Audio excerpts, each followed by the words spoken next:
நம்ம ஜாதகத்துல கூடா நாள்னு ஒன்று இருக்கு. மீன்ஸ் ஜோதிட ரீதியா சொல்லக்கூடியது. நிறைய கிரகம் சேரலாம், நட்சத்திரம் சேரலாம், திதி அப்படின்லாம் பார்க்குறோம் பார்த்தீங்களா. அந்த மாதிரி கூடா நாள்னு ஒன்று இருக்கு. கூடா நாள் அப்படின்னா என்னன்னா, நமக்கு வாரத்துல 7 நாட்கள் இருக்கு. ஞாயிறு ஆரம்பிச்சு சனிக்கிழமை இருக்கும். அந்தந்த நாளும் அந்தந்த நட்சத்திரமும் சேரும் போது சில விஷயம் செய்யலாம் செய்யக்கூடாதுன்ற விதி விலக்குகள் இருக்கு. அந்த மாதிரி நான் சில நாள் சில நட்சத்திரம் மட்டும் சொல்றேன். அது கொஞ்சம் பயனுள்ளதாக இருக்கும். இந்த நாட்களை நம்ம எந்த சுப காரியங்களும் செய்ய வேண்டாம், எந்த கடன் வாங்குதல் செய்ய வேண்டாம், எந்த புது முயற்சிகள் செய்ய வேண்டாம்ன்றது கூடா நாளோடைய முக்கியத்துவமா இருக்கு. இந்த கூடா நாளை பத்தி சில தகவல் என்ன அப்படின்னு பார்த்தீங்கன்னா, கூடா நாள்ல ஒரு எக்ஸாம்பிள் ஒரே ஒரு விஷயம் மட்டும் நான் சொல்லிக்கிறேன்.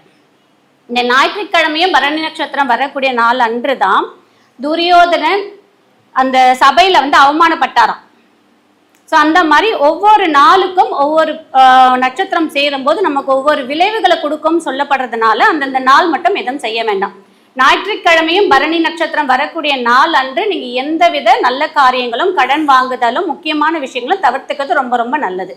அதே மாதிரி திங்கட்கிழமையும் சித்திர நட்சத்திரமும் வரக்கூடிய நாள் அன்றும் நம்ம எந்த நல்ல காரியமும் எந்த சுப முகூர்த்தமும் எந்த ஆரம்பித்தல் அப்படின்ற விஷயத்தையும் செய்ய வேண்டாம். அதாவது மருந்து, ஹாஸ்பிட்டல், சிகிச்சை அந்த மாதிரி கூட போக வேண்டாம்.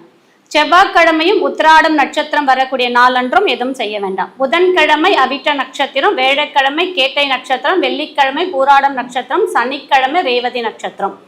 இந்த நாட்கள் இந்த நட்சத்திரமும் இந்த நாட்களும் வர நாள் அன்று கூடா நாள். சுப காரியங்கள், கடன் கொடுக்குதல், கடன் வாங்குதல், நகை வாங்குதல், வழக்கு, நல்ல காரியங்கள் எந்த விஷயமும் தவிர்த்துக்கிறது ரொம்ப ரொம்ப நல்லதா சொல்லப்படுது.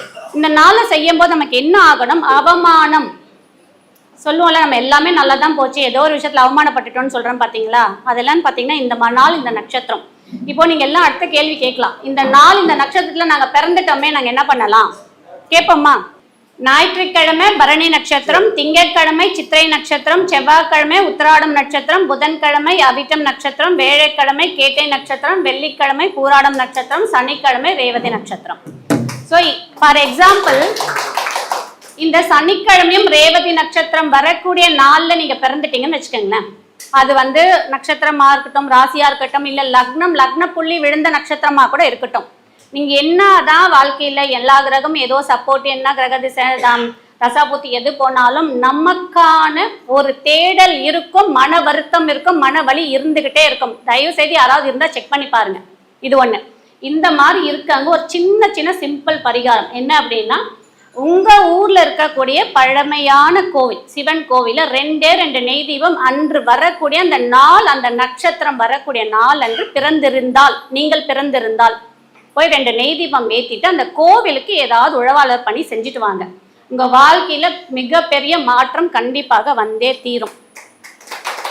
பெருசா நீங்க போய் அர்ச்சனை பண்ணணும், பெருசா போய் பரிகாரம் பண்ணணும்னு வேண்டாம். இதை உங்க வாழ்நாள் பரிகாரமா வச்சுக்கோங்க, கண்டிப்பா மாற்றம் வரும். இதை நான் என்கிட்ட ஜாதகம் பார்க்க வந்தவங்களுக்கு சொல்லி நிறைய விஷயம் சக்சஸ் கொடுத்துருக்கு. இது கூடா நாள் ரொம்ப முக்கியம். இந்த நாட்கள்ல ஏதோ சுப காரியங்கள் தவிர்த்துக்கங்க. வீடு இது பண்றது, கேஸ் இது பண்றது, கல்யாணம் கூட நிறைய பேர் இப்போ கல்யாணம் சொல்றோம், நிறைய பேசினாங்க பெரியவங்க எல்லாம், மேட்சிங் பார்த்து பண்றோம், அது பண்றோம், இது பண்றோம். ஆனா ஏன் ஃபெயிலியர் ஆகுது? அங்க எடுத்து பார்த்துருந்தீங்கன்னா மேபி இந்த கூடா நாள் வந்திருக்கிறதுக்கு வாய்ப்பு இருக்கு. செக் பண்ணி பார்த்தோம்னா ஸோ இந்த மாதிரியும் அமையறதுக்கு நிறைய வாய்ப்புகள் வரும். ஸோ அதெல்லாம் தவிர்த்துக்குங்க. நீங்க ஜாதகம் பார்க்கும்போது, இந்த மேட்சிங் பார்க்கும்போது, சுப முகூர்த்தம் குறிக்கும் போது இந்த கூடா நாளும் ஒரு மைண்ட்ல வச்சுக்கோங்கன்னு சொல்ல வரேன் நான். இந்த மேடையில் எனக்கு வாய்ப்பு கொடுத்த அனைத்து உள்ளங்களுக்கும் நன்றி சொல்லி விடைபெறுகிறேன். நன்றி.